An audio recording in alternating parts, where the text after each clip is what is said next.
उत्तराखंड के चंद्रखेत नाम के एक गांव के किनारे एक पुरानी हवेली थी जिसका नाम था दग्ध आश्रम। लोग उसे दग्ध आश्रम इसलिए बुलाते थे क्योंकि उसके पीछे की कहानी कुछ और ही थी।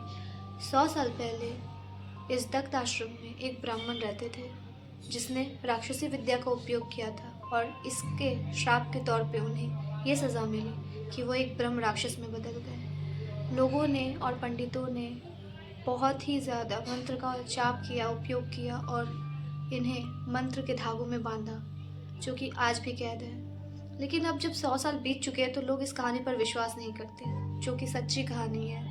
ऐसे ही कहानी शुरू होती है 3 दोस्तों से, जिनका नाम लक्ष्य, आरव और प्रियांश था, जो कि गाँव घूमने आए हुए थे। कॉलेज के लड़के थे और पढ़े लिखे थे, तो इन बातों पर वो विश्वास नहीं करते। तो होता ये है कि जब वो गांव घूम रहे होते हैं तो गांव वालों ने उन्हें साफ चेतावनी दी थी कि इस गांव में शाम होने के बाद कोई भी मंदिर के यानी कि दग्ध आश्रम के सामने वाली घंटी ना बजाए, क्योंकि वहाँ पे जो भी चीज़ है वो बहुत भयानक और ख़तरनाक है उन लोगों के लिए। अगर वो जाग गए इस घंटी की आवाज़ सुनकर तो सारे लोग सो सकते हैं या सो जाएंगे, और वो लोग इन बातों पे विश्वास नहीं करते। तो लक्ष्य कहता है कि चलना, कुछ नहीं होगा, हम एक्सप्लोर करेंगे और ऐसे भी चैलेंजेस लेने में तो हम माहिर हैं। तो वो तीनों जैसा प्लान बनाते हैं वैसा ही ठीक करते हैं। वो जाते हैं, रात होती है 11:30 बजे दग्ध आश्रम के सामने वाले घंटे के पास, जहाँ पे दग्ध आश्रम पूरा अंधेरे में डूबा पड़ा था और कुछ भी नहीं दिखाई पड़ रही थी। सिर्फ दे रहा था दिखाई तो एक ही चीज़,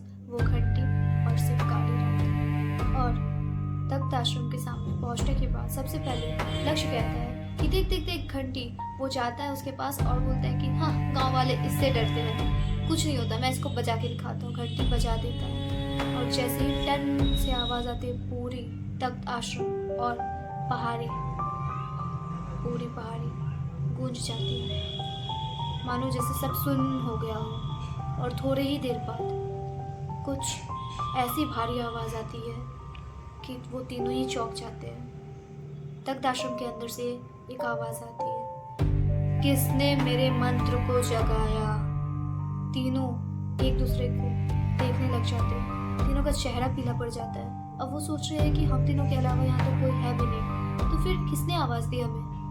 वो तीनों डर जाते हैं और जैसे ही वो तीनों सोचते हैं कि अब हम यहाँ से जाते हैं, तभी दग्ध आश्रम का दरवाज़ा खुद खुल जाता है और अंदर से सिर्फ काली काली परछाई दिखाई दे रही थी, कुछ भी साफ नहीं दिख रहा था। अंदर होता है तो सिर्फ एक यज्ञकुंड, दीवार पर लिखे हुए कुछ संस्कृत मंत्र जिसके ऊपर नाखूनों से निशान बनाए गए थे खरोचने के। और जैसे ही दरवाज़ा खुला तो एक बाहर बदबू सी आई, लकड़ी की जलने की, और निकली एक काली परछाई जो कि बहुत डरावनी थी, जिसकी लाल लाल जली जली आंखें थी, शरीर जला हुआ, शरीर पर घाव और बहुत डरावनी काया, जिसको देखने के बाद भी बहुत ज़्यादा डर लगता है। और उसके चेहरे पे तो इंसानियत थी ही नहीं। जैसे ही वो बाहर आया, वो बिना छुए लक्ष्य की गर्दन को पकड़कर हवा में उठाने लगा। जैसे ही लक्ष्य हवा में उड़ा, वो चीख भी नहीं पा रहा था, उसकी आवाज़ तक नहीं निकल रही थी। आरव और प्रियांश देखकर डर गए। वो दोनों सोचने लगे कि अब हम कैसे बचाए अपने दोस्त को। लक्ष्य नीचे उतर, लक्ष्य को नीचे छोड़ दो, लक्ष्य को नीचे आने दो, ऐसे करके वो उस ब्रह्म राक्षस को कहने लगी। तो ब्रह्म राक्षस ने कहा, क्या तू अपनी जान देगा, क्या तू दान देगा। आरव पीछे हट गया और प्रियांश को बिना छुए जैसे ब्रह्म राक्षस ने मानो अपनी मंत्रों के चक्कर से जो गर्दन पकड़ी थी वो अभी छोड़ दी और लक्ष्य गिर गया था नीचे।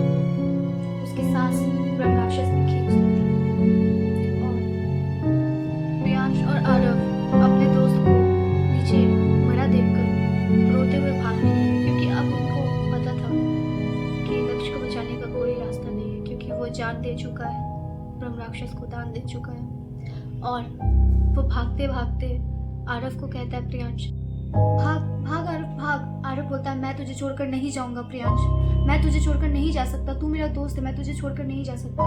तभी प्रियांश 2 आवाज़ों में बोलता है, मैं खुद को ज़्यादा देर नहीं रोक पाऊंगा, ये मुझ पे काबू कर रहा है, तू भाग आरव, वरना मैं तुझे जान से मार दूंगा। आरव ये सुनता है, पीछे मुड़ता है और रोते रोते भागता है कि प्रियांश मैं तुझे बचाने आऊँगा, प्रियांश तू मेरा दोस्त है, तुझे मरने के लिए अकेला नहीं छोड़ सकता। ये बोलते हुए आरव गांव वालों के पास भागता है, जो कि गांव वाले जागे हुए थे रात भर, क्योंकि ब्रह्म राक्षस की आवाज़ें सुनने के बाद उन्हें नींद नहीं आई। वे जानते थे कि कुछ गलत हुआ है उन तीनों लड़कों के साथ, और वो जागे हुए थे। पूजा के सामान, शंख, ढोल नगाड़े लेकर सब बैठे हुए थे। जैसे आरव पहुंचा, आरव ने कहा, प्लीज़ प्लीज़ मेरे दोस्त को बचा लो, प्लीज़ प्लीज़ मेरे साथ चलो, मेरी गलती थी, हमारी गलती थी, हमें माफ़ कर दो।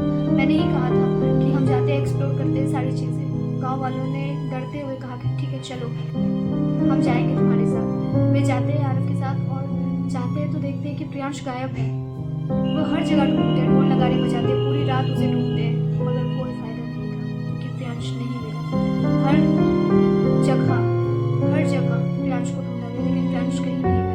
और आखिर में सुबह होते के साथ उन्हें दग्ध आश्रम के सामने वाली दीवार पर यह लिखा मिला कि मैंने तो दान दे दिया, लेकिन कोई और ना दे, मैंने अपनी जान दे दी, लेकिन कोई और ना दे। बस इतना सा लिखा हुआ था। उस रात के बाद किसी को नहीं पता कि प्रियांश कहाँ गया, ना उसका शरीर मिला ना प्रियांश। और लोग कहते हैं कि आज भी जब भी ठंडी हवा चलती है और पहाड़ सुन होते हैं, तो कोई भी नहीं जानता कि ठक ठक ठक की आवाज़ें कहाँ से आती है। और सब लोग यही कहते हैं कि दान अभी उसका पूरा नहीं हुआ, जान लेना भी बाकी है। यही थी दोस्तों ब्रह्म राक्षस की कहानी। अगर आपको पसंद आई हो तो वीडियो को लाइक शेयर करना मत भूलिएगा, और ऐसे ही वीडियोस देखने के लिए, मेरी हॉरर स्टोरी को सुनने के लिए सब्सक्राइब कर लें, ताकि मेरी वीडियो सबसे पहले आपके पास आए। थैंक यू, मिलते हैं नेक्स्ट वीडियो में, तब तक के लिए बाय बाय।